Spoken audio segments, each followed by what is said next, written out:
Come on, body for road. Make we hear our president as they talk. So we are now in the last month of the semester, first semester of the year 2025. I would therefore like us to use this month to start thinking about the outlook for the second semester and to see what has worked in our administrations and what has not. And as you can see, this morning, we have just ceremoniously raised the flag accompanied by the Confederation anthem. This is yet another important step that we are taking forward in our union.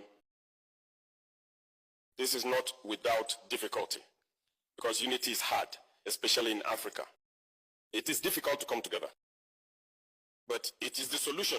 We must unite. Little by little, the AES is making steady progress.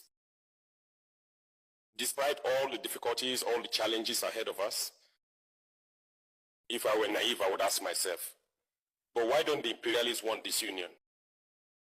But I'm not naive, and I know why. And that's the same question that those who still tend to sleep should be asking themselves. Why don't they want us to unite? Why does the Confederation scare or bother some people so much?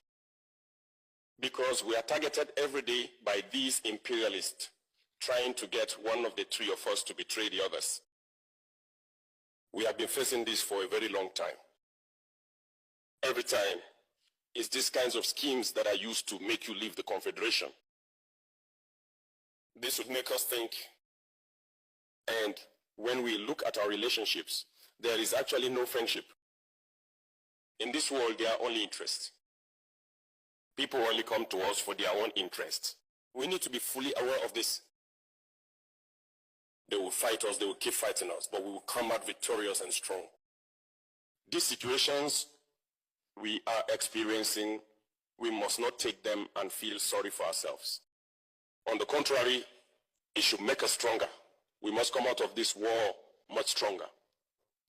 Understand why we have been so heavily attacked, toughen ourselves, and ensure that in the centuries to come, we never experience this kind of situation again.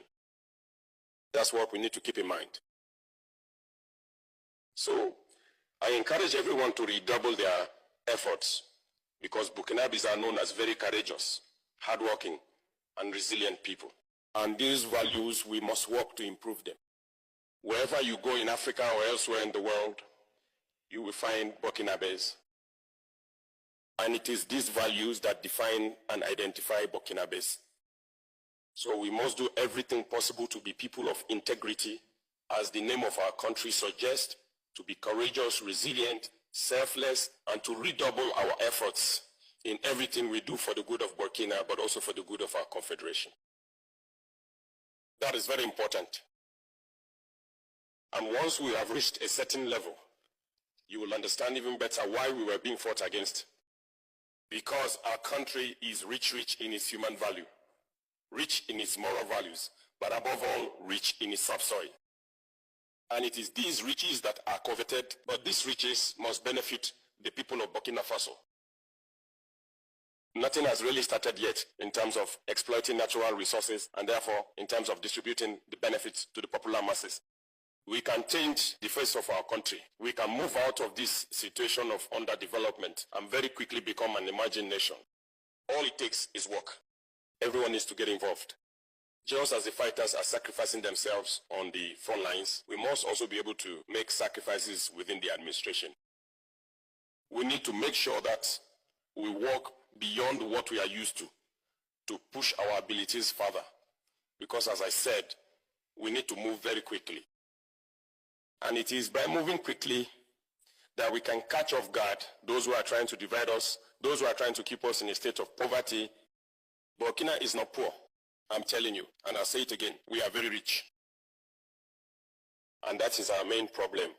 It is because of this wealth that they don't want us to first realize that we are rich and to be able to exploit our resources. And beyond Burkina, the entire Sahel is rich, immensely rich. And I know that all of you know this. The Sahel will not remain poor. We will continue on our path, continue building the AES to be strong, resilient, to make the AES a space of total security, to be able to properly exploit our resources, so that they benefit our masses. With that, I invite you to share this message with all your loved ones.